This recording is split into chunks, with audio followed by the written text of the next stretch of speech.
తెలంగాణ ప్రభుత్వం ప్రవేశపెట్టిన BC reservation bill ఆమోదం పొందకుండా బీజేపీ అడ్డుకుంటుందని అన్నారు డిప్యూటీ సీఎం భట్టి విక్రమార్క.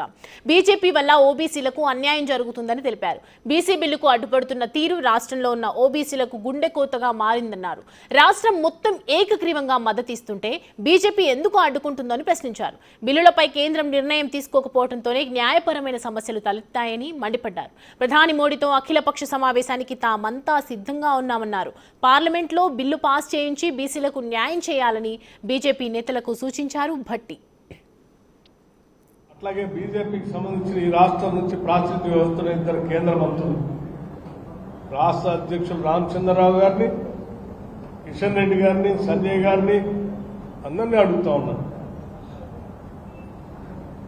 ఎందుకు మీరు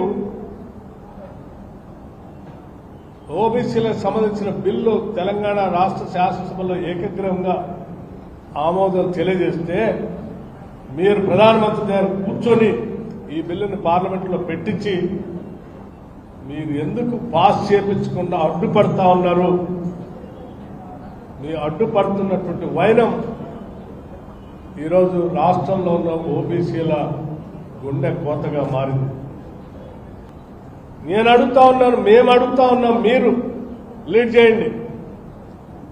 ముఖ్యమంత్రి గారు కూడా అఖిలపక్ష సమావేశానికి మీరు ప్రధానమంత్రితో టైం తీసుకొని పార్లమెంట్లో బిల్లు పెట్టించి దాన్ని క్లియర్ చేసి, మేము పంపించిన బిల్లును క్లియర్ చేసి వెంటనే 42% రిజర్వేషన్ని స్థానిక సంస్థలు అమలు చేయడానికి ఉపయోగపడేటట్టుగా మీరు అఖిలపక్షాన్ని తీసుకొని పోతా అంటే మా ముఖ్యమంత్రి సైతం కలిసి రావడానికి సిద్ధంగా ఉన్నాడు. మీరు టైం తీసుకోండి, మీ వెనక్కి కూడా రావడానికి కూడా సిద్ధంగా ఉన్నాడు. మేము అడిగితే ఎట్లా టైం ఇట్లా మీరు కనుక మీరైనా తీసుకోండి.